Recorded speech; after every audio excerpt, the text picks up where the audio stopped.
Who would have ever thought that a family business started in Buffalo, New York would make baseball hats that created a new era? You see people wearing the hat backwards and it's got the MLB logo, and it's just the one that everyone's wanting to wear. The hat sits on top of your crown, which represents who you are, like your embodiment. They represented their cities, they represented their towns, they represented the things that they were into. The first hat I ever got, for sure, was a red STL hat. This is me showing that pride and love about the city that raised me. It's just such a great thing to be able to say, hey, this is who I'm part of. I feel like I'm part of the team when I put this hat on. We know it's new era, but it's.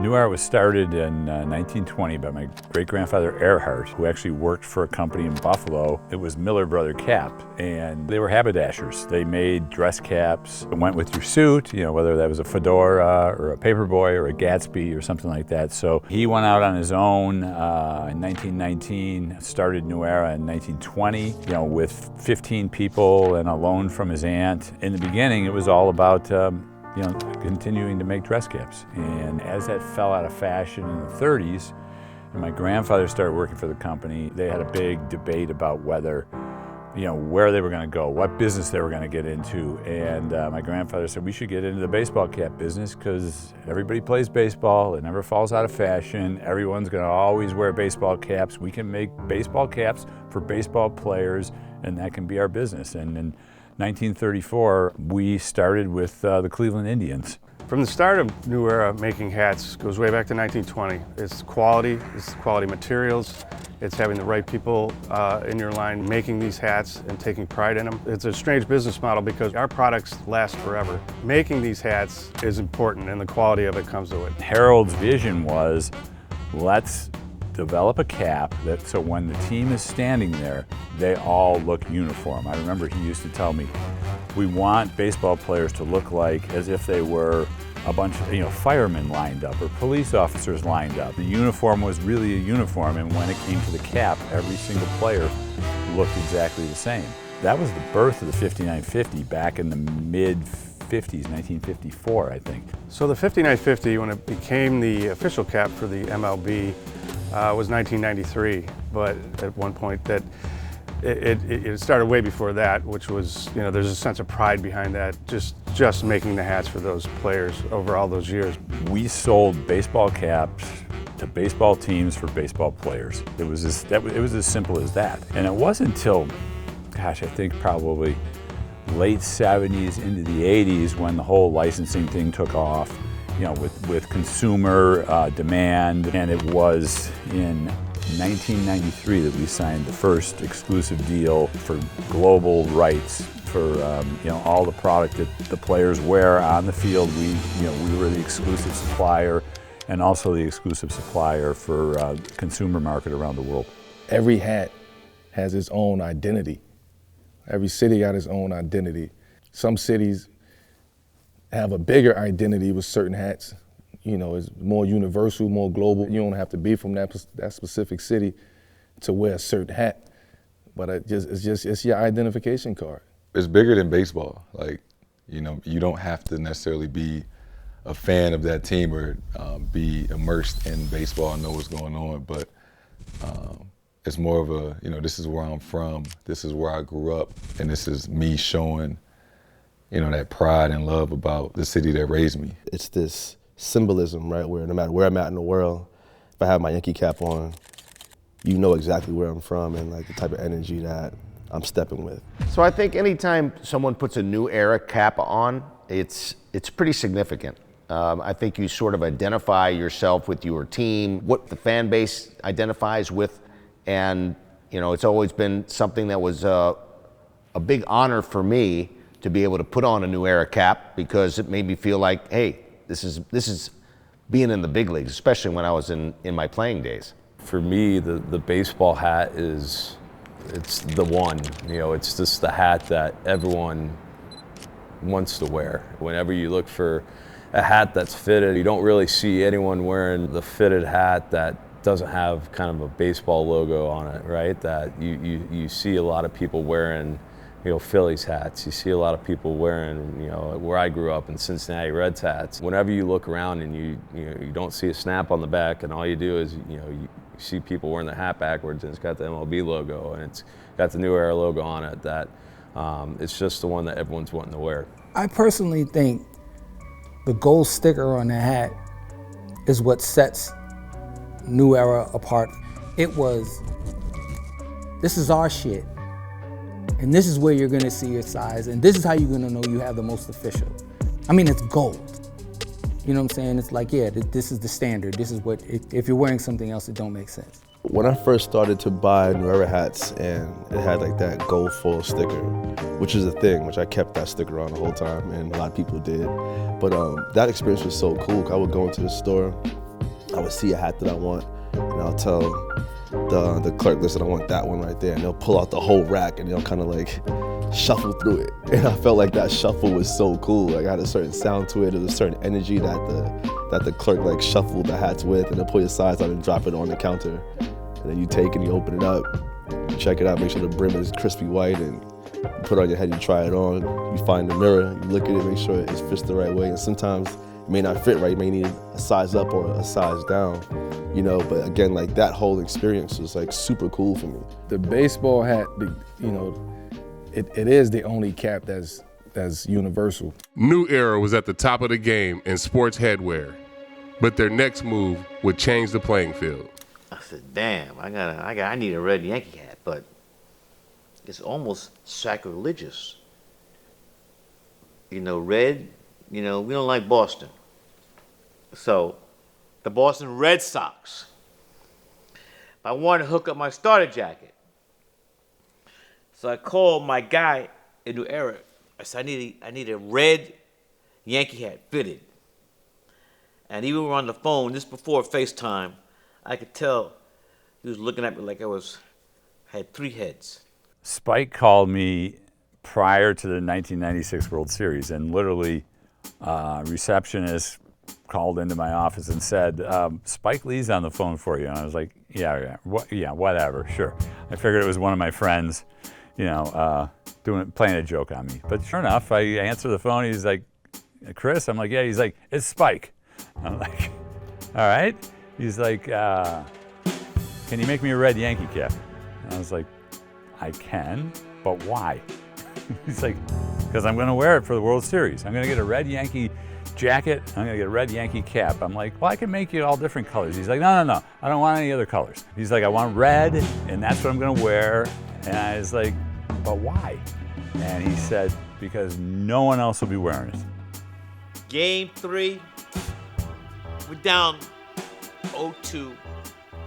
Lose the first two in Yankee Stadium. Now, people ask me going to Atlanta. I said, hell yeah, I'm going to Atlanta. With this hat. And we're in Atlanta, we're at the World Series, and all of a sudden we see him coming down the steps, and he's got this red hat on, and we're really ticked off because we think it's a Braves hat because it's red. I'm the only one in the world that has this hat. Games, the rest of the series. I'm the only one in the world that had. Thank you, George Steinbrenner and New Era. Only one. That's where the world changed. And that was actually the beginning. And that was, we had a lot of like these little tiny boutique accounts in New York City. After they saw that, they started, getting hold of our salespeople saying, we need red Yankee caps, we need red Yankee caps. And that actually, that was the beginning of like, you think about that back in '96, that was the beginning of our, of what our lifestyle business is right now. The success of New Era in the sports realm helped them gain entrance worldwide in many cultures. The Yankee fitted, I would say, is the most iconic fitted of all time ever in the world. For me growing up, I wouldn't leave home to go on like a bike trip without it. Globally, a lot of people wear a New York Yankees hat not because they like the Yankees, because they like Americana. They want to be what New York City represents, that type of thing. You go all over the world, you're going to see this interlocking N and Y. People never heard of baseball. A lot of people wanted to be like us.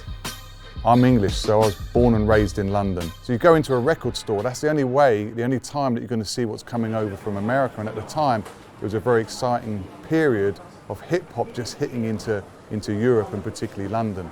So you walk into a record store and I'm buying my ska music, and then you see a hip hop album you've never seen before. It's the first image you see of those artists, and suddenly they're wearing this cap, and I've never seen anything like it before. The front of it's really high. It's a really unique silhouette. As I say, never been seen before. So then you have to find out what it is. You start talking to people, putting the word out there, and people start talking about a 5950 and a gold sticker on the visor. And you know what? You go out, you find where you can buy one, you buy one, and there it is. There's history right there. It's with me for the rest of my life. When New Era started to grow in Mexico, you couldn't get a 5950 cap that easily. The issue was availability. So we have grown the brand in Mexico a lot. Now we have 150 stores in Mexico. I've been through many parts of the world thanks to New Era, and has given the opportunity to understand how the culture of each country sees the 5950.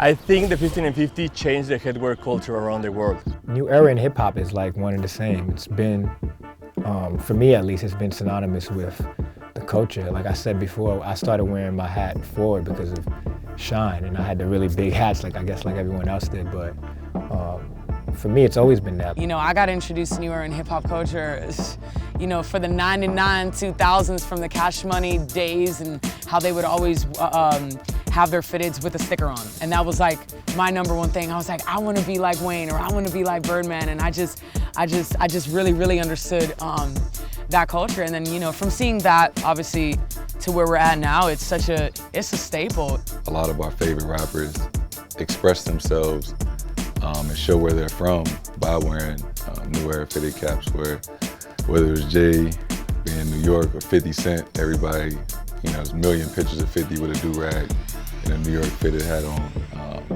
Obviously being from St. Louis, Nelly and the St. Lunatics, literally wearing the STL hat every picture you saw them in, every award show that they was at. 70 years and counting. Through quality, craftsmanship, and originality, the New Era 5950 continues to be the official cap of the MLB and beyond. The legacy continues. The 5959 story is incredible because of where it started and where it's gone to. It started as a humble on-field cap worn by baseball players just to keep the sun out of their eyes and to denote what team they were on. At the heart of anything that's authentic is quality, craftsmanship, care, what goes into a product, pure love and passion that makes it more than the sum of its parts. And the New Era 5950 is an absolute gold standard for cap making. New Era is the culture when it comes to stamping and completing your outfit. You know, it's your crown. Again, I keep going back to it being your crown and that symbol, like that, whatever that symbol is, it represents something bigger. I think the evolution for New Era is the fact that they're consistently trying to keep on the pulse of what's happening, finding new collaborators and finding new designers and finding new people to work with and finding new ideas, or trying to think of new ideas and new stories to tell in great ways, is what makes them still the one, beyond the fact that their hats are the best. This is the standard. This is the hat that everyone's going to want to have. You know, every kid's looking at us out there on the field and they see the P on the hat, and you know, every kid in the stadium wants this hat because they want to be like that player on the field. It's unbelievable what they're doing, and you know, hopefully here's to another 70 years of them doing it, because they've done it right the whole time. I mean, it's crazy, and because you know, in the last 20 years, you know, it's interesting. Like in 2022, my father passed away. You know, way too young, and it's really been the last 20 years when, you know, I remember talking to him, you know, when he was in the hospital, and talking about where we're going and how we're going to get there, and I remember one of the things he said to me was, he's like, well, it's going to be all yours now. Don't fuck it up. I am CC Sabathia, and this is the 5950 story.